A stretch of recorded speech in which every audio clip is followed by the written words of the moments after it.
بسم الله الرحمن الرحيم. أعزائي طلبة وطلبات الصف الأول الإعدادي، أهلا بكم في استكمال درس الأخطار البيئية. درس الأخطار البيئية هو الدرس الثالث في الوحدة الثانية. في الجزء الأول من الدرس كنا خدنا مع بعض ظاهرة التصحر وظاهرة احتراق الغابات. النهاردة إن شاء الله هناخد ظاهرة الدفء الكوني اللي هي ظاهرة الاحتباس الحراري. ما معنى ظاهرة الاحتباس الحراري أو الدفء الكوني؟ الاحتباس الحراري هو ارتفاع تدريجي في درجة حرارة الطبقة السفلى من الغلاف الجوي والقريبة من سطح الأرض. طيب، لو يعني ايه الكلام دوت عشان نبقى فاهمين. طيب، انت عندك الكرة الأرضية فيها طبقات غلاف جوي، في طبقة أولى الغلاف الجوي اللي احنا بنتنفسها فيها الهواء بتاعنا والكلام ده، بيعلوها طبقة تانية وبيعلوها طبقة تانية، دي كل ده اسمه أغلفة جوية. طيب، الطبقة الأولى اللي هي القريبة من سطح الأرض والقريبة من الغلاف الحيوي للأرض اللي احنا عايشين عليه، لو حصل فيها ارتفاع في درجة الحرارة، هو ده معناه كلمة الاحتباس الحراري. يبقى الاحتباس الحراري ارتفاع في درجة حرارة الطبقة السفلى من الغلاف الجوي والقريبة من سطح الأرض. ركز عشان لو قالك صح أو غلط. الاحتباس الحراري هو ارتفاع تدريجي في درجة حرارة الطبقة العليا من الغلاف الجوي، لا ده الطبقة السفلى. وايه الطبقة السفلى دي يا أستاذ؟ الطبقة السفلى دي اللي هي الطبقة القريبة من سطح الأرض، الطبقة اللي احنا عايشين عليها وبنتنفس الهواء اللي فيها، وفيها كل الهواء اللي احنا عايشين عليه دلوقتي. يبقى كمان مرة، آخر مرة، الاحتباس الحراري هو ارتفاع تدريجي في درجة حرارة الطبقة السفلى من الغلاف الجوي والقريبة من سطح الأرض. طيب، ليه يعني؟ هل دي مشكلة؟ هل الاحتباس الحراري مشكلة؟ طبعا هو الاحتباس الحراري يعتبر مشكلة كبيرة جدا بتهدد الحياة على سطح الأرض. طيب، سببها ايه؟ لازم نعرف سببها عشان نعرف نعالجها. طب الاحتباس الحراري اللي هو ارتفاع درجة حرارة الطبقة السفلى من الغلاف الجوي، ايه سببها؟ بتحصل ليه؟ بتحصل لثلاث اسباب. السبب الاول وجود الغازات الدفيئة او انبعاث الغازات الدفيئة. طب الغازات الدفيئة دي يعني ايه؟ الغازات الدفيئة دي الغازات اللي بتنتج وبتخرج بسبب النشاط البشري، اللي هو بتاع المصانع واستخراج البترول واستهلاك الطاقة والوقود والسيارات وكل الانبعاثات الضارة دي هي بتؤدي الى الغازات الدفيئة. اسمها الغازات الدفيئة. ايه ده؟ هو في غازات مش دفيئة؟ في غازات مش دفيئة وفي غازات دفيئة. الغازات الدفيئة لما نسبتها بتزيد في الجو بتؤدي لارتفاع درجة الحرارة. طب الغازات الدفيئة دي هي ايه؟ ثاني اكسيد الكربون، الميثان، اكسيد النيتروز، والكلوروفلوركربون. كلمة طويلة شوية. الكلوروفلوروكربون. خلاص، يبقى تاني. يبقى الغازات، أسباب احتباس الحراري انبعاث الغازات الدفيئة. الغازات الدفيئة دي جاية منين؟ من الأنشطة البشرية. زي إيه؟ زي الصناعة واستخراج واستهلاك الطاقة. إيه تاني؟ رقم 2، قطع الغابات وإزالتها. قطع الغابات وإزالتها. رقم 3، حرق الغابات. يبقى عندك 3 أسباب للاحتباس الحراري: انبعاث الغازات الدفيئة الناتجة من الصناعة، قطع الغابات وإزالتها، وحرق الغابات. زي ما عرفنا سبب الاحتباس الحراري، السبب اللي هو عشان لو جالك سؤال قالك بما يتفسر حدوث الاحتباس الحراري، هتقول الأسباب بتاعته. طب كل سبب له نتيجة. لما يقول لك ما النتائج المترتبة على الاحتباس الحراري، بيؤدي إلى ايه المشاكل اللي احنا بنلمسها وبنحس بيها كاحتباس حراري؟ رقم 1، ركز في الجزء اللي جاي ده: ارتفاع متوسط درجة حرارة العالم. العالم. بنلاقي درجة الحرارة بترتفع، بقى الجو أصبح حر، مش اللي احنا متعودين عليه كل سنة، لا ده أصبح حر. طيب، ايه اللي بيحصل لما ترتفع متوسط درجة حرارة العالم؟ ذوبان الجليد في القطبين. طب ايه اللي هيحصل لما الجليد يذوب؟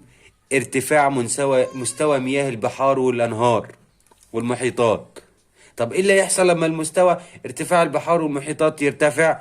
غرق السواحل والمدن الساحلية وتغير عناصر المناخ زي الحرارة والضغط.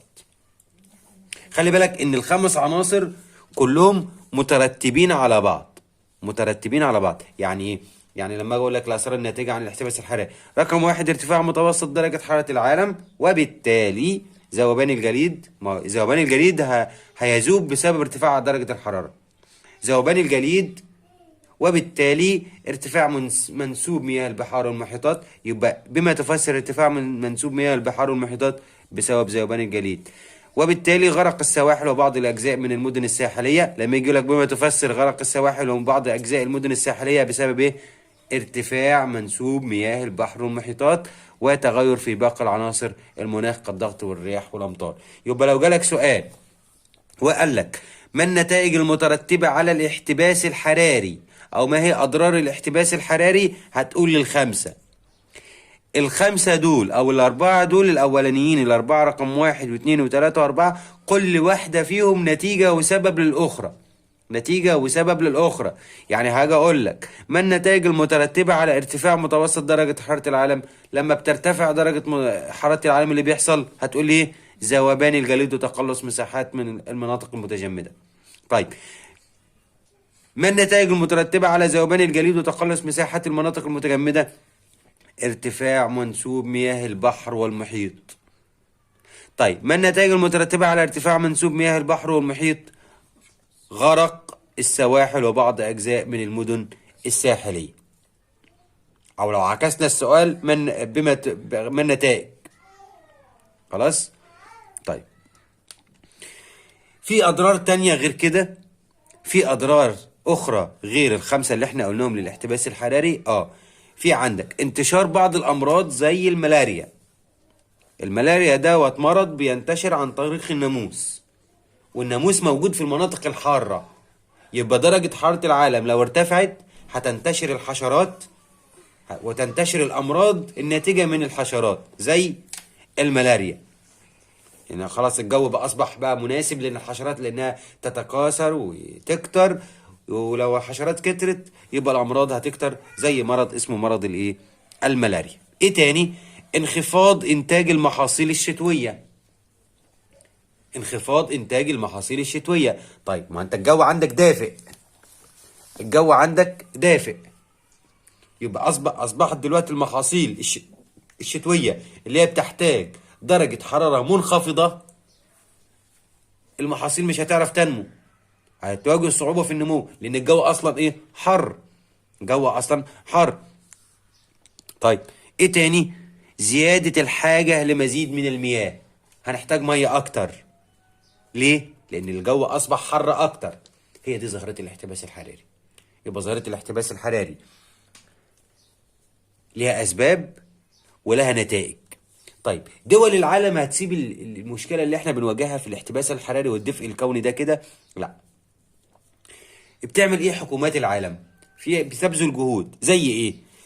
ترشيد استهلاك الطاقة والبحث عن طاقة نظيفة.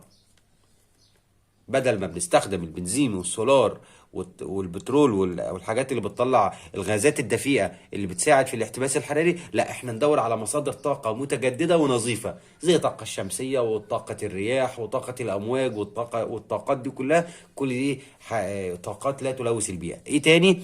وقف إزالة الغابات.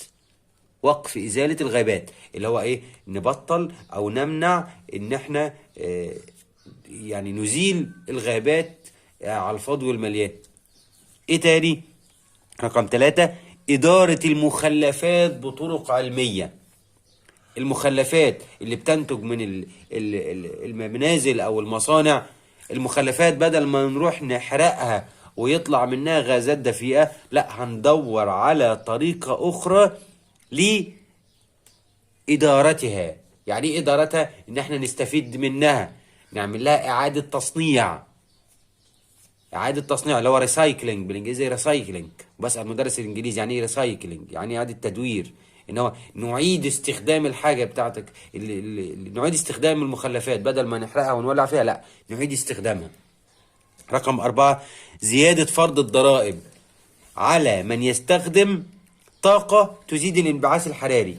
المصانع أو المخلفات أو السيارات اللي بتطلع ملوثات وغازات كتيرة نفرض عليها ضرائب. فلوس تدفعها. كل ما تطلع غازات وملوثات اكتر يبقى تدفع ضرائب اكتر، فبالتالي الشخص ايه هيحافظ على المكان بتاعه ويحافظ على عربيته ان هي ما تطلعش ملوثات.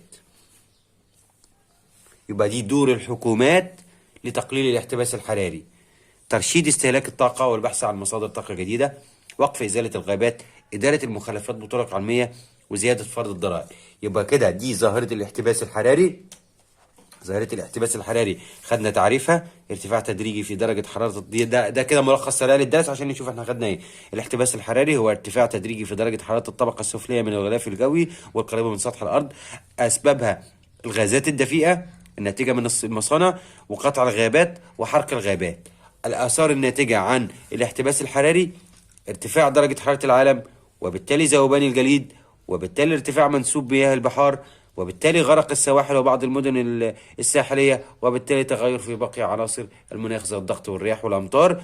وفي أضرار أخرى زي انتشار بعض الأمراض الناتجة من الحشرات زي الملاريا، وانخفاض إنتاج المحاصيل الشتوية، وزيادة الحاجة لمزيد من مياه الري بسبب طبعا ارتفاع درجة الحرارة. وجهود دول العالم لحل هذه المشكلة: ترشيد استهلاك الطاقة والبحث عن مصادر طاقة نظيفة، وقف إزالة الغابات، إدارة المخلفات، وزيادة فرض الضرائب على من يستخدم طاقة تزيد الانبعاث الحراري.